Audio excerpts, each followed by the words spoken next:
بسم الله الرحمن الرحيم. والمرسلات عرفا فالعاصفات عصفا والناشرات نشرا فالفارقات فرقا فالملقيات ذكرا عذرا أو نذرا إنما توعدون لواقع فإذا النجوم طمست وإذا السماء فرجت وإذا الجبال نسفت وإذا الرسل أقتت لأي يوم أجلت ليوم الفصل وما أدراك ما يوم الفصل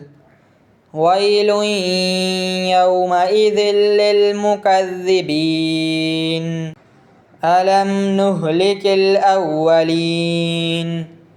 ثم نتبعهم الآخرين كذلك نفعل بالمجرمين ويل يومئذ للمكذبين ألم نخلقكم من ماء مهين فجعلناه في قرار مكين إلى قدر معلوم فقدرنا فنعم القادرون ويل يومئذ للمكذبين ألم نجعل الأرض كفاتا أحياء وأمواتا وجعلنا فيها رواسي شامخات وأسقيناكم ماء فراتا ويل يومئذ للمكذبين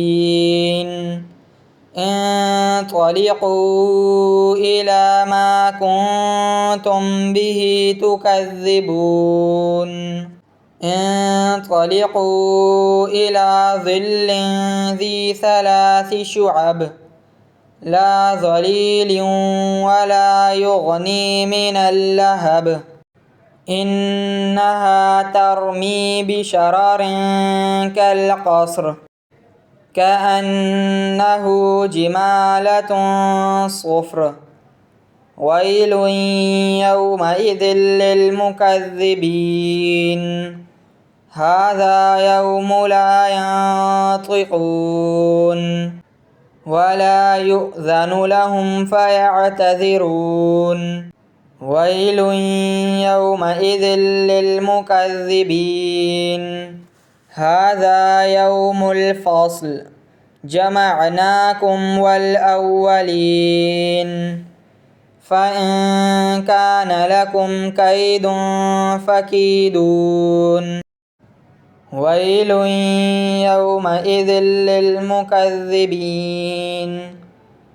إن المتقين في ظلال وعيون